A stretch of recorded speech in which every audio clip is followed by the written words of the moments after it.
بسم اللہ الرحمن الرحیم۔ السلام علیکم، آپ دیکھ رہے ہیں ہمارا یوٹیوب چینل۔ آج کی اس ویڈیو میں ہم آپ کو بتائیں گے سلطان محمود کے زمانے کے مشہور شاعر۔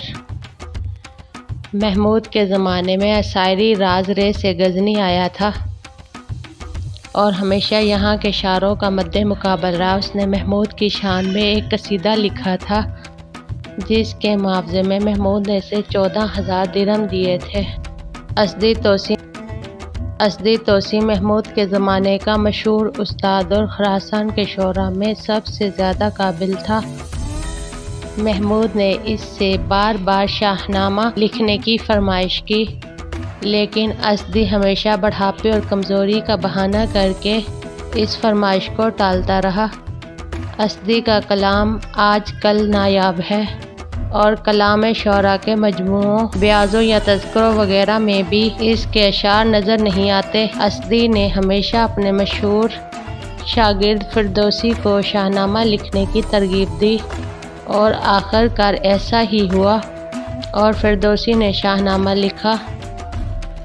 فردوسی غزنی سے فرار ہو کر طوس پہنچا، یہاں سے رستم دار اور تالکان کے علاقوں میں گیا، یہاں پھر دوبارہ طوس پہنچا۔ اس دوران میں فردوسی بیمار ہو گیا۔ مرنے سے پہلے اس نے اسدی کو بلایا اور اس سے کہا، اب میرا آخری وقت قریب ہے، شاہنامے کا تھوڑا سا حصہ باقی رہ گیا ہے، مجھے افسوس ہے کہ اب یہ کتاب نامکمل رہی جاتی ہے، مجھے اپنے بعد کسی میں ایسی قابلیت نظر نہیں آتی کہ وہ شاہنامے کو مکمل کر سکے۔ اسدی نے یہ سن کر جواب دیا، اے برخوردار، تو رنج نہ کر، اگر میں زندہ رہا تو میں شاہنامے کو مکمل کر دوں گا۔ فردوسی نے کہا، استاد تم بڑھاپے کی وجہ سے بہت کمزور ہو گئے تو یہ بہت مشکل ہے کہ تم اس محنت طلب کام کو انجام دے سکو۔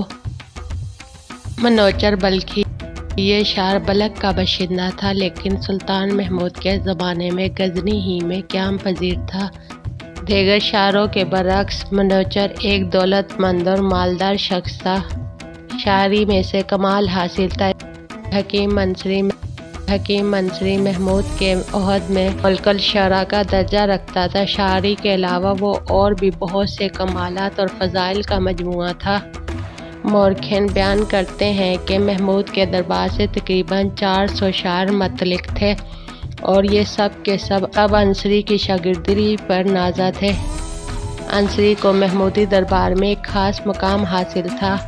آخری زمانے میں محمود نے اسے ملک الشعراء کا خطاب دیا اور یہ حکم دیا کہ ہر شاعر اپنی نظم انصری کے توسط سے بادشاہ کی خدمت میں پیش کرے۔ انصری اگر اسے مناسب سمجھے تو بادشاہ تک پہنچائے، ورنہ واپس کر دے۔ انصری کا ایک طویل قصیدہ بہت مشہور ہے جس میں اس نے سلطان محمود کی تمام مارکہ آرائیوں کو نظم کیا ہے۔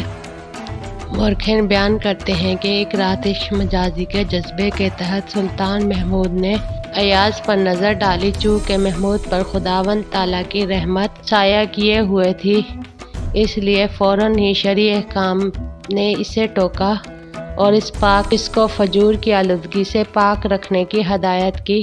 محمود فوراً خواب غفلت سے بیدار ہو گیا اور اس نے ایاز کو ایک چاقو دیا اور کہا کہ اس سے فوراً اپنی راہزن زلفوں کو تراش کر ڈالے کہ جنہوں نے مجھے عشق مجازی کی آلودگی میں پہنچا دیا۔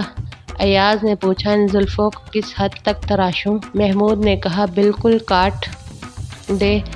محمود جب صبح کو سو کر اٹھا تو اسے رات کا واقعہ یاد آیا اور اس نے ایاز کے ساتھ جو سلوک کیا تھا اس پر اسے سخت شرمندگی ہوئی، وجہ سے وہ بڑا بے چین رہا۔ درباریوں میں سے کسی کی ہمت نہ پڑی کہ وہ محمود سے حقیقت حال پوچھتا۔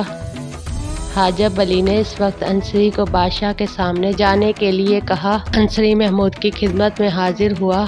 محمود نے انصری کو کہا، تم دیکھ رہے ہو کہ اس وقت میری حالت کیا ہے، اس وقت تم میرے حال کے مناسب کچھ نظم کرو۔ انصری نے فی البدیہ پر رباعی پڑھی۔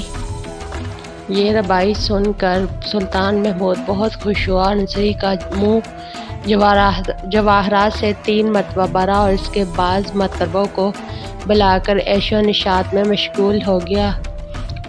انصری کا انتقال سن 431 میں ہوا۔ اسجدی مرو کا رہنے والا تھا۔ اس کے قصائد بہت مشہور ہے۔ وہ انصری کا شاگرد اور محمود کا مداح تھا۔ فرقی بھی انصری کا شاگرد تھا۔ مورخین کا بیان ہے کہ فرقی کا باپ امیر خلف والی سیستان کا غلام تھا۔ فرقی سیستان کے کسانوں میں سے ایک کا ملازم تھا اور اس کی خدمات کے عوض اسے 205 منی کیل غلہ اور 100 درہم ملتے تھے۔ کچھ عرصے کے بعد فرقی نے بنی خلف کی ایک کنیز سے شادی کر لی، جس کی وجہ سے اس کے اخراجات بہت بڑھ گئے۔ اس نے اپنے آقا سے اپنی تنخواہ اور غلے کی مقدار میں اضافے کی درخواست کی۔ آقا نے جواب میں کہا، تم اپنی تنخواہ اور غلے میں جس قدر اضافہ چاہتے ہو میں جانتا ہوں کہ تم اس سے بھی زیادہ کے مستحق ہو، لیکن مجھ میں اتنی استطاعت نہیں ہے کہ تمہارا مطالبہ پورا کر سکوں۔ فرقی اس سے مایوس ہو کر سلطان محمود کے بھتیجے ابو المظفر کے پاس پہنچا اور اس کی مداح میں ایک بہترین قصیدہ لکھ کر پیش کیا۔ اس کے صلے میں ابو مظفر نے ایک بیش قیمت خلط اور بہت سے جواہرات اس کو دیے اور اس کے کچھ دنوں بعد فرقی سلطان محمود کی خدمت میں حاضر ہوا۔ محمود کے دربار میں اس نے بڑا امتیاز حاصل کیا اور یہاں تک ترکی کے 20 غلام زری قمر اس کے آگے آگے چلتے تھے۔ وقیقے لکھے بھی تھے۔ بعض مورخین نے یوں لکھا ہے کہ فردوسی نے وقیقی ہی کے شاہنامے کو پایہ تکمیل تک پہنچایا۔